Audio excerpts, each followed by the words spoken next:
42 ডিগ্রিতে ওআরএস মেশানো জল খেয়ে শরীর সতেজ রাখছে হরিণের দল।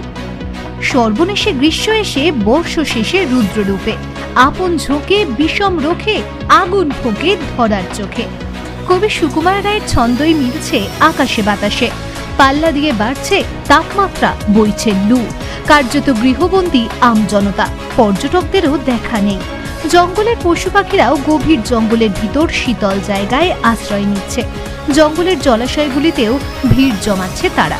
কাঁকসার দেউলের সংরক্ষিত রিজার্ভের ভিতর রয়েছে প্রায় 100 হরিণ, 500-র অধিক ময়ূর, একাধিক নীলগাই, সজারু এবং বহু বিরল প্রাণী।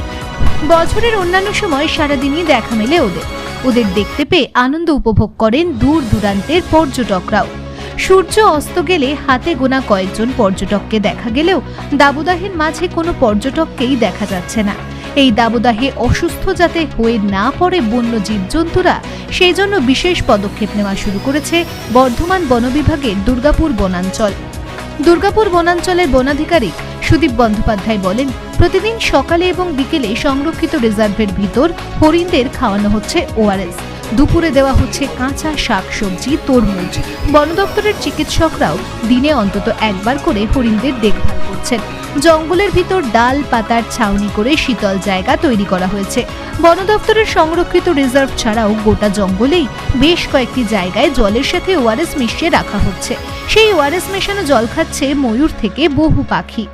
হরিণকে ওআরএস, নুনচিনি জল করে বা ওআরএস এই সমস্ত দেওয়া হয়।